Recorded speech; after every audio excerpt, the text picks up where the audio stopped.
దాదాపు 45 ఎకరాల భూమి. దయచేసి స్థానికంగా ఉన్నటువంటి ఎమ్మెల్యే గారికి, బాలునాయక్ గారికి, ఇక్కడ న్యూస్ లైన్ తరఫున వీళ్ళందరూ ఒకటే విజ్ఞప్తి చేస్తూ ఉన్నారు. రవణ ఉన్నాడా ఎట్లన్నా? సో ఇప్పుడు మరి ఏమంటారు ఫైనల్గా? మీ ఎమ్మెల్యే గారిని కలిసిర్రా? మీరు కలిస్తే ఏమన్నాడు? మీ మంత్రిని కలిసిర్రా? ఇట్స్ వైపు మంత్రిని ఏమన్నాడు? ఇప్పుడు ఇలా భూములు గుంజుకునేదే ఉందా, ఏమైనా ఆప్షన్ ఉందా? లేకపోతే నా పేరు రవి, వింజమూరు రవి, నాది వర్కాల, మాజీ సర్పంచ్ని. ఇక్కడ ఈ అలజడి ఒక దాదాపు గత 2-3-4 నెలల నుంచి అలజడి స్టార్ట్ అయింది. ఏంది ప్రభుత్వ భూమి ఉంది, ఇది గవర్నమెంట్ తీసుకొని R&Rకి ఇస్తారని జరుగుతున్న టైంలో మా ఊరు పెద్ద మనుషులు, కాంగ్రెస్ పార్టీ లీడర్లు గౌరవ ఎమ్మెల్యే గారిని తీసుకుపోయి కలిపియడం జరిగింది. ఆయన ఫస్ట్లో సరే నేను అట్లా కాదు చేద్దాము అని చెప్పేసి మంత్రితోటి మాట్లాడతా, ఎమ్మెల్యే గారితో మాట్లాడతా అనడం, వాగ్దానం ఇవ్వడం.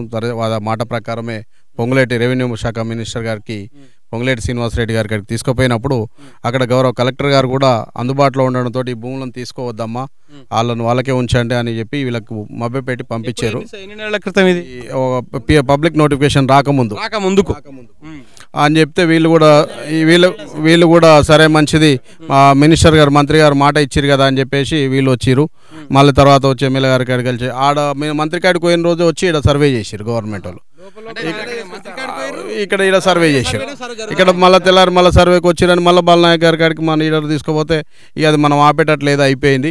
అదే ప్రభుత్వం అంతా తీసుకుంది, నిర్ణయం తీసుకుంది, రోజుల గ్యాప్లో అంతా నిర్ణయం తీసుకుంది అని చెప్పేసి సార్ ఎమ్మెల్యే గారు, గౌరవ ఎమ్మెల్యే గారు కూడా చేతులు తీసిరట. ఇది పరిస్థితిలో ఉన్నాడు. తర్వాత ఈ రైతులను, ఈ ఊరోళ్ళని, ఇక్కడ ఉన్న స్థానిక పెద్ద మనుషులు కానీ ఇక పతంలో పక్కన కూడా పోయినాయి కదా, మీకు కూడా పోతాయి. ఇక దీన్ని ఏం మీరు అది చేస్తారని భయభ్రాంతులకు గురి చేస్తున్నారు. ఆ తరుణంలో ఏం చేయాలని మన దగ్గరికి వస్తే నేను ఒకటే అన్నా, మనం ఇవాళ 8 లక్షల రూపాయలు పెడితే ఒక ప్లాట్ కూడా వస్తలేదు, 100 గజాల ప్లాట్ కూడా వస్తలేదు. కాబట్టి ఆ 8 లక్షల రూపాయలకి ఇంత కష్టపడి ఎవరు వీళ్ళు ఇప్పుడు మా తాత నాకు వరుస నా ముత్తాతలకు ఇచ్చిర్రు గవర్నమెంట్. ఆ రోజు ఇదంతా అడవి, 70 ఏళ్ళ కింద పెద్ద అడవి. ఇక్కడ వర్కాల దగ్గర 3 కిలోమీటర్లు, ఇక్కడ చింతపల్లి ఊర్లోకి పోతే ఇక్కడ 3 కిలోమీటర్లు. ఇది అడవి. ఇక్కడ ఆ రోడ్డు విధంగా పోయే బస్సులు తప్ప వేరే ఏం ఉండకపోతే ఇక్కడ వస్తే దొంగలు వచ్చే పరిస్థితి ఉండేదట. ఆ రోజు పెద్ద మనుషులు చెప్పేటోళ్ళు.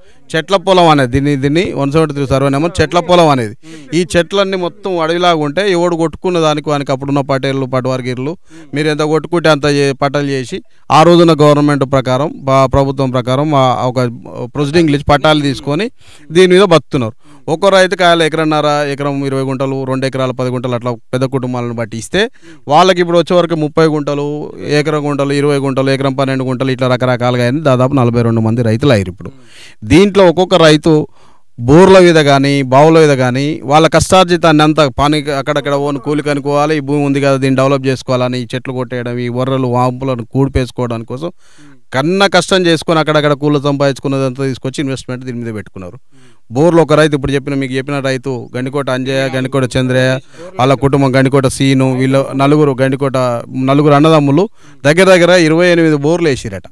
28 బోర్లల్లో సంవత్సరానికి ఒకటి వేస్తే 4 బోర్లు చిక్కితే ఇప్పుడు తలా ఎకరం నీళ్లు పారుతుంది. వాళ్ళకి ఎకరం పారుతుంది. దాని మీద జీవనోపాధి చేసుకొని ఈ ఊర్లో కూలినాలు పని చేసుకొని బతుకుతున్నారు. ఈ వ్యవసాయం చేసుకొని ఇందులో చేసుకొని లాభం పొందింది ఏం లేదు. కానీ ఇవాళ ఎవరన్నా పిల్లని ఇవ్వాలన్నా ఎంత భూమి ఉంది అని అంటున్నారు. ఇప్పటికి వరకుప్పల వెంకటేష్ వాళ్ళకు తండ్రి మధ్య వాళ్ళకు 3 కొడుకులకు వాళ్ళకున్నది 3 ఎకరాల పొలం ఉంది. ఇంట్లో వాళ్ళకి పిల్లలకు పిల్లని ఇవ్వాలంటే ఎవడు పిల్లని ఇచ్చేటట్లేదు. ఆ భూమి ఉందంటేనే ఇచ్చేటట్టు ఉంది. ఊర్లో ఇల్లు లేదు, పొలం లేదు, పొలం లేదంటే ఎవడు ఇస్తాడు పిల్లని? ఈ రోజులలో వాళ్ళ బాధ వాళ్ళ దాని మీదనే బతుకుతున్నారు. అట్లాంటి వాళ్ళను ఎవ్వరికి ఏం చేయకుండా ఇన్ని కష్టపడి ఇంత చదువుగా చేసుకున్న వరకే ఇవాళ ప్రభుత్వం ఎక్కడ దాదాపు మనకు తెలిసిన కాడికి ప్రభుత్వం దగ్గర గవర్నమెంట్ భూమి, పొరంపోకు భూమి లక్షల ఎకరాలు ఉంది. ప్రభుత్వానికి చిత్తశుద్ధి ఉంటే అక్కడ ఆ భూములను సాఫ్ చేసి వాళ్ళకి R&R కింద గృహాలు నిర్మించి వాళ్ళకి అన్ని ఫెసిలిటీ కల్పిస్తే మంచిగా ఉంటుంది. ఇక్కడ ఇలా బతుకుల మీద పొట్టగొట్టి ఇప్పుడు రైతుగా బతుకుతుండా 30 గుంటలలో, ఎకరంలో నేను రైతునరా, నాకు కూడా భూమి ఉందని రైతుగా గుండె మీద చేసుకొని రైతులాగా బతుకుతున్నాను. ఇలా తీసుకొచ్చి రైతు కూలీ చేసుకొని బతుకమని చెప్తుంది. ఇది ఎంతవరకు న్యాయం అని అడుగుతున్నాం. దయచేసి గౌరవ ఎమ్మెల్యే గారు, నిన్న మేమేం చేసినామంటే ఈ 60 రోజుల పబ్లిక్ నోటిఫికేషన్ వచ్చింది. ఒక దాంట్లో ఇచ్చింది నోటీసులు, గ్రామ పంచాయతీలు అతికించారు. ఎవరికి వ్యక్తిగతంగా ఇవ్వలేదు, నోటీసులు అతికిచ్చిపోయారు, పేపర్లు వేసారు. దీన్ని పట్టుకొని 60 రోజులలో ఇవ్వకపోతే మళ్ళీ ఏమవుతుందో అని చెప్పేసి వీళ్ళందరూ నా దగ్గరికి రావడం జరిగింది. వస్తే ఇట్లా కాదని చెప్పేసి ఓ తెలిసిన పెద్ద మనిషి ద్వారా చేసుకొని అన్ని అభ్యంతరాలు ఇది మా భూమి ఇన్ని సంవత్సరాల నుండి చేసుకుంటామని నిన్న గౌరవ కలెక్టరేట్లో మేడం కలుద్దామంటే లేకున్నారు. ఆ ఇన్వార్డ్లో ఇచ్చేసినాం. తర్వాత ఆర్డీఓ దగ్గరికి వచ్చినాం. ఆర్డీఓ గారికి ఇద్దామంటే ఆర్డీఓ గారు కూడా నల్గొండ మీటింగ్ ఉందని పోయిండట. అక్కడ section land acquisition officer Sitareddy గారు అని ఉన్నారు. ఆయనకి ఇచ్చి అక్కడ ఇన్వార్డ్లో ఇచ్చి సంతకాలు తీసుకొని వచ్చినాం.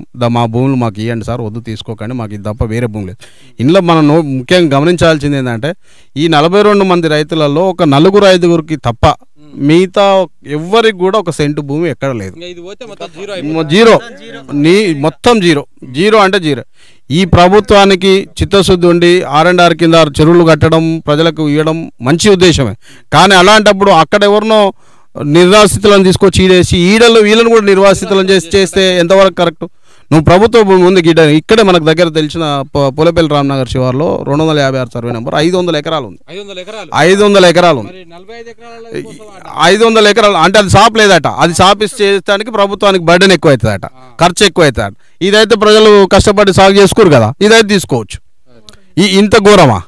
అంటే ఏది సాపు ఉంటే ఇది 6 ఇక్కడే మన మాల్ దగ్గర పులపల్లి రామ్నగర్ శివార్లో 500 ఎకరాలు ఉంది. 500 చిల్లర ఎకరాలు ఉంది. 256 సర్వే నెంబర్లో నేను మామూలుగా అక్కడిక్కడ అడుక్కుంటూ తెలిసింది 500 ఎకరాల భూమి ఉందట. దాన్ని సాఫ్ చేయడానికి నువ్వు ఈ ఎకరానికి రైతుకి 8 లక్షలు 9 లక్షలు ఇచ్చేది అదే అడబెట్టి సాఫ్ చేయండి. సాఫ్ చేసి వాళ్ళకి ఇవ్వండి, పునరావాసం కల్పించండి. వాళ్ళు కూడా ప్రభుత్వానికి హైదరాబాద్కు దగ్గరలో ఉండాలని కోరుకుంటున్నారు. వాళ్ళు కూడా హైదరాబాద్కు దగ్గరలో ఉండాలని కోరుకుంటున్నారు. వాళ్ళకి అక్కడ ఇవ్వండి. ఇక్కడ ఈ పేద ప్రజలని ఈ పేద రైతులను కడుపు కొట్టి మీరు ఈ ప్రభుత్వం మీరు ఆ కాంట్రాక్టులు చేసుకొని మీ కడుపులు నింపుకోవాలనుకుంటే ఎంతవరకు సమంజసం?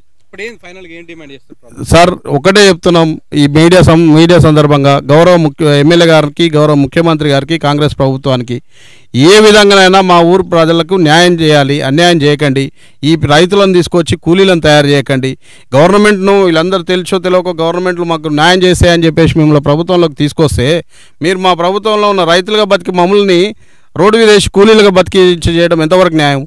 దయచేసి ఇక్కడ పక్కన ఈ వెంచర్ 173 సర్వే నెంబర్ పక్కనగానే చింతపల్లి శివారు ఉంటుంది. శివారులో అన్ని లేఅవుట్లు చేశారు. దాంట్లో లేఅవుట్ చేసిన దానికి ఒక్కొక్క దానికి 10,000 ఎకరం గజం 10,000 రూపాయలు పోతుంది అమ్ముతున్నా. ఒక గజం 10,000 అమ్ముతున్నారు. ఇది నువ్వు 8 లక్షలు ఎక్కడ, గజం 10,000 ఎక్కడ? నువ్వు ఈ ఎకరం భూమి పోయినోనికి 100 గజాలు కూడా వచ్చే పరిస్థితి లేదు. నువ్వు అట్లాంటప్పుడు ఇంకోటి RRR గీడంగానే వస్తుంది. ఒక 5-6 కిలోమీటర్ల దూరంలో RRR వస్తుంది. రేపు నాటి ఇది ఎక్కడి న్యాయం? ప్రభుత్వం ఇచ్చింది, ప్రభుత్వ భూములను ప్రభుత్వమే లాక్కుంటుంది అనేది ఎంతవరకు న్యాయం? పేద ప్రజలకు బతుకమనే కదా ఇచ్చింది.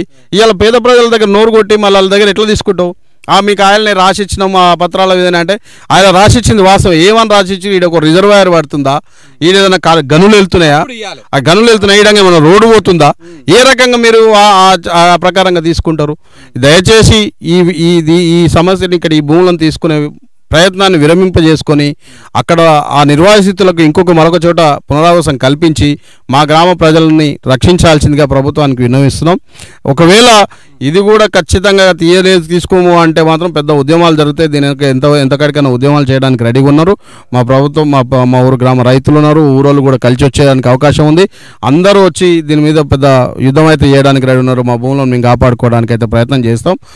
ఇంకా కూడా తప్పనిసరి పరిస్థితులు తీసుకోవాలంటే మార్కెట్ వాల్యూ ప్రకారం 8,000 గజం పోతుంది, 10,000 గజం పోతుంది. 6 ఎకరాలు కట్టిస్తే మేము ఇంకో దగ్గర 2 ఎకరాలు కొనుక్కుంటాం. 1 ఎకరం పోయినోడు 1/2 ఎకరం కొనుక్కుంటాం.